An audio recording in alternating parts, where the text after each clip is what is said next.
मध्य प्रदेश में एक स्थान है ओरछा।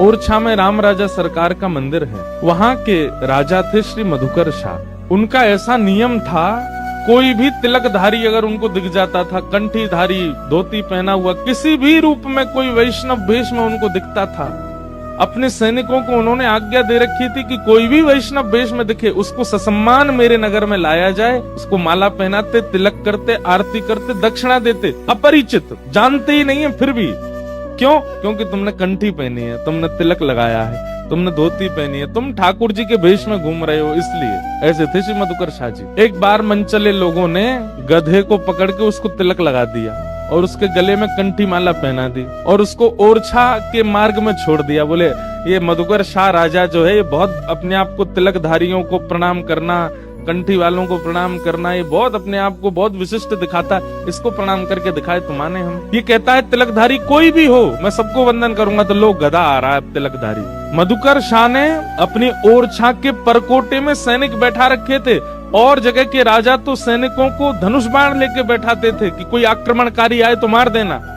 लेकिन मधुकर शाह ने पूजा की थाल, माला और दक्षिणा लेकर के बैठा रखे थे। कोई भी संत अगर ओरछा के बाहर से निकले, उनको रोक करके पूछना, अगर अवसर हो तो भीतर लाना, नहीं तो तुम ही लोग वहीं से तिलक, माला और दक्षिणा देकर के विदा कर देना। जैसे ही गधे को आते देखा, तिलक लगा था उसके चेहरे पे, तो जितने सैनिक थे वो थोड़े से घबरा गए। बोले राजा की तो आज्ञा है कि तिलकधारी, कंठीधारी कोई दिखे उसको प्रणाम करना है, अभी गधे को कैसे प्रणाम करें? सैनिक गए मधुकर शाह राजा के पास और कहा, राजन आज एक आश्चर्य हुआ है। बोले क्या?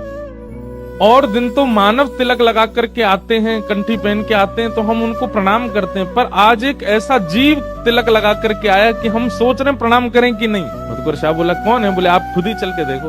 बाहर आकर के देखा तो एक गधा घूम रहा था, घास खा रहा था, उसके तिलक लगा था, गले में कंठी माला थी।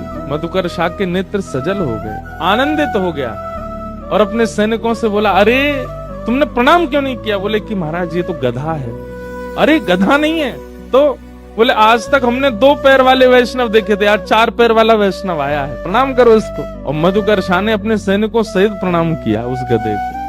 भैया ऐसे वैष्णवों को देख करके यदि मन आनंदित होता है, मन प्रफुल्लित होता है, मन में भाव उमड़ने लगते हैं, नेत्र सजल हो जाते हैं, तो ये समझना चाहिए कि हमसे ठाकुर जी राजी हैं।